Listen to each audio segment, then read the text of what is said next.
السلام عليكم ورحمة الله وبركاته. ازيكم يا شباب، عاملين ايه؟ طبعا طولنا عليكم كتير يعني في الغياب، لكن رجعنا لكم فيديو جديد عن الشوامل. طبعا كتير اسئله قوي بتبعت لنا اليومين دول عن الشوامل، وانا راجع ازاي للشامل، انا بجيب درجه كذا في الشامل كذا، وحرفيا بقى رسائل محبطه من دي كتير. فاحنا طالعين بقى عشان نتكلم عن كل حاجه بخصوص الموضوع ده. دلوقتي هنتكلم عن الشوامل، مش بس الشامل ازاي تحله، لا ازاي ترتب قبله، ازاي تذاكر له، والشامل ازاي تحله وانت بتمتحن، وبعد كده ازاي تستفيد منه. اول حاجه ازاي تذاكر للامتحان وتستعد ليه، وفعلا عشان تدخل كده الامتحان وانت فعلا عملت كل حاجه ممكن تعملها. اول حاجه ان انت لو مثلا المدرس بتاعك عامل مراجعه، معسكر، ورشه، هكذا، فانت تسمع الفيديو بتاعه. تمام. بعد كده هتجيب الكتاب اللي انت مذاكر منه اصلا من اول مره عادي خالص، مش هتجيب مصدر تاني، هو نفسه هتذاكر منه عادي، وطبعا النوتس اللي انت كنت كاتبها والحاجات دي هتراجعها. تالت حاجه ان انت هتشوف الاسئله اللي انت كنت غلطان فيها في الاسئله اول مره، هتراجعها كلها. طبعا مثلا ودي نقطة السؤال بقى مهمة جدا جدا، يعني أكد عليها مليون مرة، لأن في ناس أصلا مش واخدة بالها من الحتة دي، إن أنا براجع أخطائي في الأسئلة اللي أنا كنت حلها قبل كده. ليه بقى؟ لأن أصلا ببقى ناسياها. يعني أوريدي أنت لما تيجي تراجع أخطاء هتلاقي حاجات، حرفيا هتلاقي حاجات تافهه موت، اللي هو انا ازاي كنت غلطت فيها قبل كده، وحاجات تانية هتلاقي ان انت اللي هو كانك اول مره بتحلها. فده ما يحبطكش ابدا، لانه طبيعي ان احنا بننسى عادي يعني. تمام. فانت اهم حاجه تكون فعلا بتراجع اخطائك، لان في ناس ما بتراجعش، يعني بتنسى اصلا الخطوه دي، ودي حاجه غلط. ليه؟ لان اصلا اخطائي خلال السنه مهمتها، او يعني المفروض ان انا استفيد منها وان انا اراجعها عشان ما اغلطش فيها تاني. فانت لو تيجي مثلا في المراجعه النهائيه تيجي تغلط فيها تاني، انت استفدت ايه من الحل؟ فما ينفعش تفوت الخطوه دي. اهم حاجه يعني قبل اصلا ما تبدا انك تحل كتاب جديد، او انك تبدا راجع الاول تحل مثلا من الورشه وهكذا، لا، راجع الاول اخطائك في الكتب بتاعك اول السنه. تمام. بعد كده هتحل بقى، يعني مثلا لو انت معاك كتاب زياده حل فيه على الفصل كله، وبعد كده هتكون جاهز جدا ان انت تدخل الامتحان. حلك بقى في الامتحان. طبعا في ناس كتيره قوي بتبعت لي تقول ايه، انا ببقى متوتره جدا وانا بحل الامتحان، اعمل ايه وهكذا. يعني بتبقوا متوترين ليه؟ هو امتحان اخر السنه يعني بجد يعني. ايه الحاجه اللي بتوتر؟ مفيش. انا اظن انتوا خلاص بداتوا ان انتوا تمتحنوا كذا شامل ورا بعض، فاظن الدنيا بقت بالنسبه لكم يعني خفيفه شويه في التوتر عن اول السنه.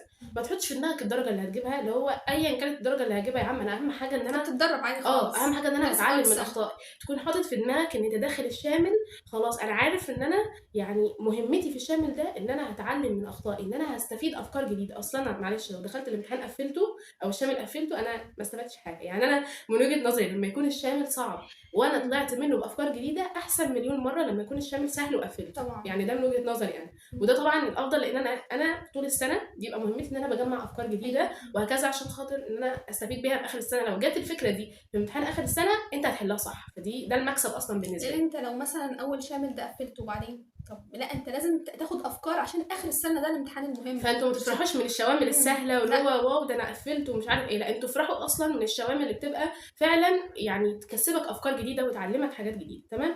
فاول حاجه لا داعي للتوتر، يعني ما فيش حاجه، انت مشيت ذاكرت كويس وعملت اللي عليك خلاص، ادخل الامتحان كده بقلب جامد، ويجرب كانه امتحان اخر السنه. امتحان اخر السنه انا مش عايزاك تتوتر فيه اصلا خالص. تمام.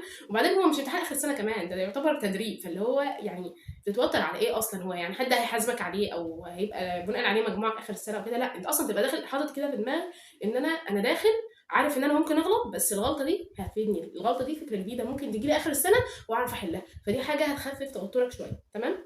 طبعا كنا في الاول اكيد برضو بنتوتر من الدرجات وبنتوتر من شويه، بس بعد كده خلاص اكتسبنا يعني مناعه، لدرجه ان انا اصلا فاكره ان انا كان في الكيمياء قبل كده، يعني كان في امتحان على الالكينات وبرده كان في على الكحولات. الحلول كانت بالنسبه لي خلاص بقى بقيت بارده موت، اللي هو اي حاجه احلها، اي عدد من الاخطاء بغلطه بقعد اضحك. والله العظيم انا فاكره ان انا هو اول شامل بس اللي هو ايه ده كان شامل هرمونات، دي اكتر حاجه عملت معايا عقده بصراحه. لكن بعد كده خلاص الموضوع بالنسبه لي كان عادي خالص، وكان اصلا خلاص بقيت متعوده على العدد ده من الاخطاء، اللي هو بقى بالنسبه لي عادي. لدرجه ان انا في مره كان في امتحان كان في امتحان كده على الالكينات، كانوا 80 سؤال كده تقريبا. جيت احلهم، ماما كانت قاعده جنبي، فاللي هو ايه، لقيتني لسه جايبه 60 حرفيا من 80.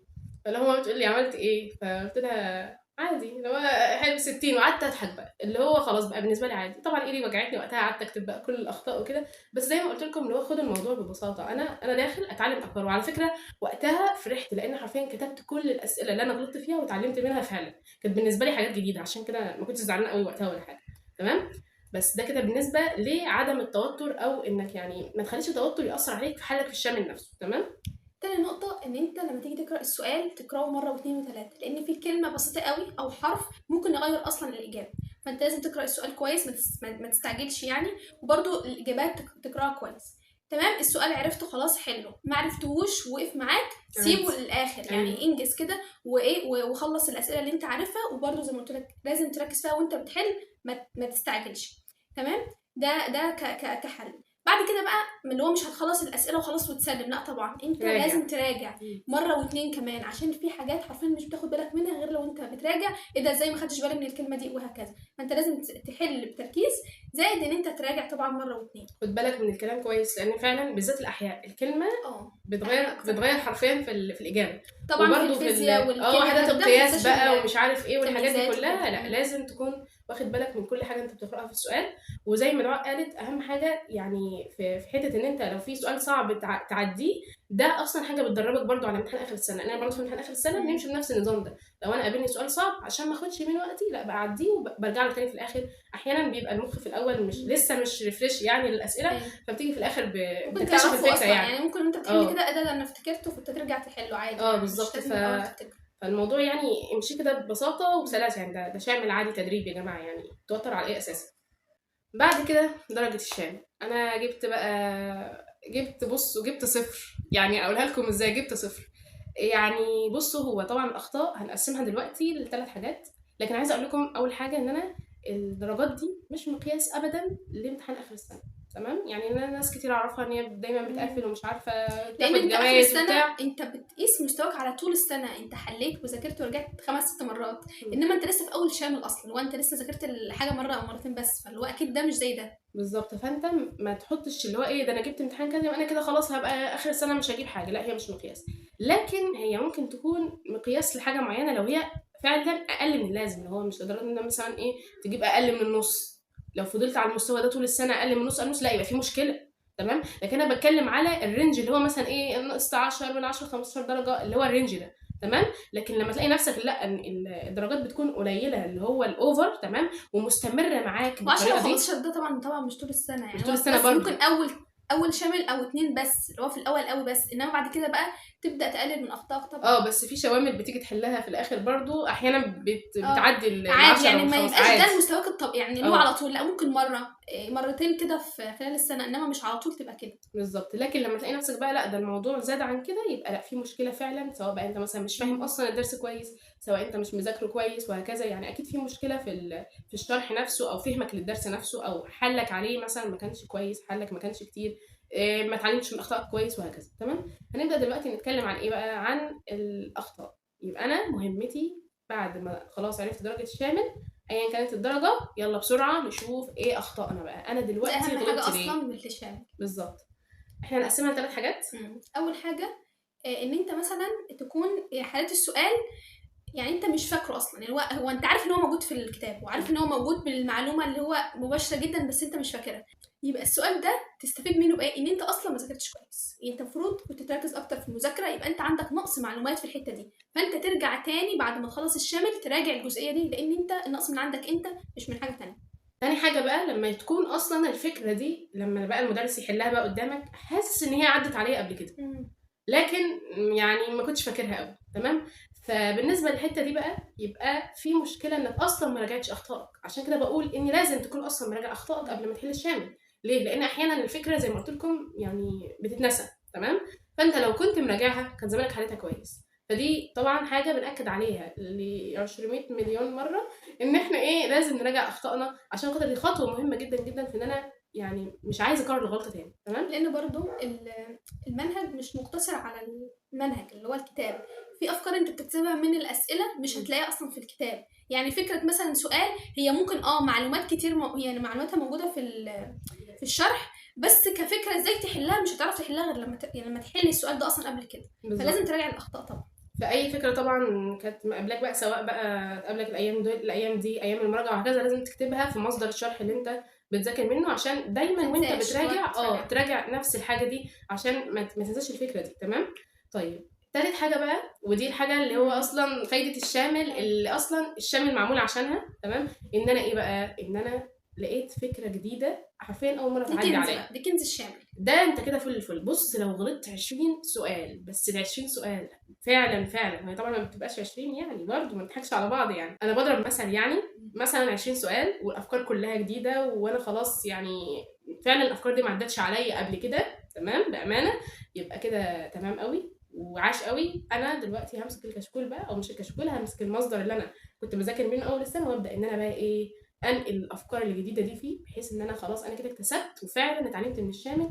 ودي اصلا اكتر حاجه انا يعني بستفاد منها في الشامل. السؤال ده لو جالي تاني، سواء بقى في المراجعه النهائيه في الشوامل اللي هي في الاخر، او في حتى وانا في الامتحان، وافتكر ان انا كنت حليته قبل كده وغلطت فيه، بجد هتبقى فرحه اصلا. يعني لما بلاقي حاجه اللي هو قابلتك قبل كده، ده انا وحلتها كنت صح غلطت فيها بقى، قبل اللي كده هو وتحلها صح بقى، انك هتبقى اللي هو الحمد لله ان هي عدت عليا قبل كده. فانت خد الغلطات بالمنطق ده، ان انا اللي هو ايه، لو جيت اخر السنه هحلها صح، فاللي هو وقتها احمد ربنا ان انا الحمد لله ان هي عدت عليا دلوقتي، احسن ما جت تجيلي اول مره في ليالي الامتحان. يعني ازعل دلوقتي يا عم ماشي، مش مشكله، يعني اقول لك ايه بجد. واخر السنه لا، احنا عايزين ان شاء الله تكون متعلم الاخطاء، بحيث ان احنا ما نغلطش في حاجه احنا غلطنا فيها قبل كده. طبعا في نقطة برضو مهمة، يعني انت مثلا الاخطاء والحاجات دي انت ممكن ما تعرفهاش عشان هي فكرة جديدة، دي في اول السنة يعني في خلال السنة كده، انما مثلا في ليالي الامتحان انت هتغلط برضو في افكار جديدة، بس انت تحاول بقى تبقى ايه اللي هو تحاول انت تجيب الفكرة انت، عشان برضو لو يوم الامتحان اخر السنة دي فكرة جديدة فانت تحاول تجيبها، تعرف برضو مهارة ان انت ممكن تحل السؤال حتى لو انت مش عارف فكرته. المهاره دي بتيجي ازاي؟ بتيجي من مع كتر كتر الحل. الحل، اه ايوه. فدي ما تشيلوش همها، يعني ان هو من كتر الحل وانت بتعرض الافكار وبتشوف المدرس بيحل ازاي، بيفكر ازاي في تعرف انت السؤال. بقى تحل الفكرة من غير ما بتبدا ان تجيلك. انت لوحدك، ممكن فكره جديده مثلا كده او فيها كام تركه، تلاقي ان هي جت لوحدها في دماغك. وطبعا كل الحاجات دي اصلا كمان بتبقى يعني رقم واحد توفيق ربنا يعني صح. في الامتحان. فالشوامل ما تاثرش عليكم ابدا، ما تخليهاش مقياس لاخر السنه ابدا ابدا يعني، تمام. وده عن تجربه طبعا، وعن تجربه برضو ناس زمايلنا كتير. فالشوامل فعلا هي مش مقياس يعني تماما للامتحان اخر السنه، فانتم ما تيأسوش.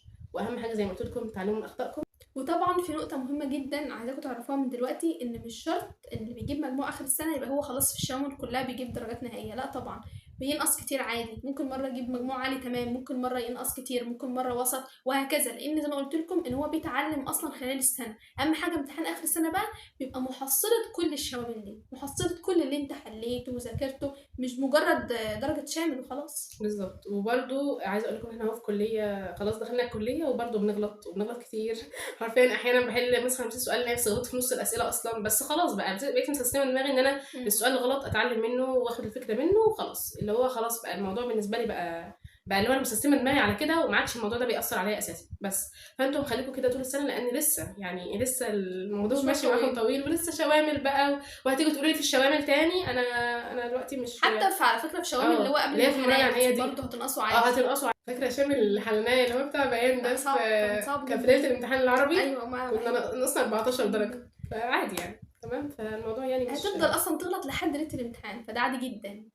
بالظبط. وبرده في مره كان في ليله امتحان الفيزياء، لما حليت امتحان السنه اللي قبلنا وعيطتي وقتها، بس مش عارفه عيطت ليه، انا رغم كنت متعوده. حسيت الموضوع تقيل، انا اصلا يعني قعدت ان انا مش بزعل لما انا انقص الكلام ده، لا خالص، بس اللي هو خلاص امتحان بكره وده امتحان اخر السنه، يعني احتمال يجي زيه، وفي سؤال ما كنتش عارفه فكرته اصلا، يعني مش عارفه احله اصلا، وكان مقالي، فاللي هو انا على فكره كنت برضو لما حليت الامتحان كنت برضو غلطانه نفسي عادي، بس ما كنتش بعيط ولا حاجه، اللي هو عادي يا دعاء، كنت بقول دعاء خلاص احنا حلينا طول السنه وحلينا كذا وكذا وكذا، ان شاء الله امتحان بكره ان شاء الله امتحان بكره هيبقى كويس يعني، ما او حتى لو في سؤال يا ستي صعب ممكن نحله يعني، توفيق ربنا صح، مش شرط خالص. وبرضه امتحانات اخر السنه اصلا اللي هو مثلا امتحان اللي هو السنه اللي فاتت وكده ما كانتش مقياس برضه، يعني مثلا في العربي احنا حلينا الامتحان بتاع السنه اللي فاتت اللي هو كان 23، كان سهل جدا جدا يعني، درجه او درجتين، درجتين درجتين، وكنا مبسوطين قوي بقى. انما دخلنا الامتحان بتاعنا دخلنا الامتحان بكره هنقفله، دخلنا الامتحان لا عادي كان اصعب بكتير، فاللي هو مش مقياس خالص يعني، وهتعرفوا كده ليالي الامتحان كده. ايوه بالظبط. وهتيجوا بقى تصيحوا برضو، احنا نطلع نقول لكم تاني وتالت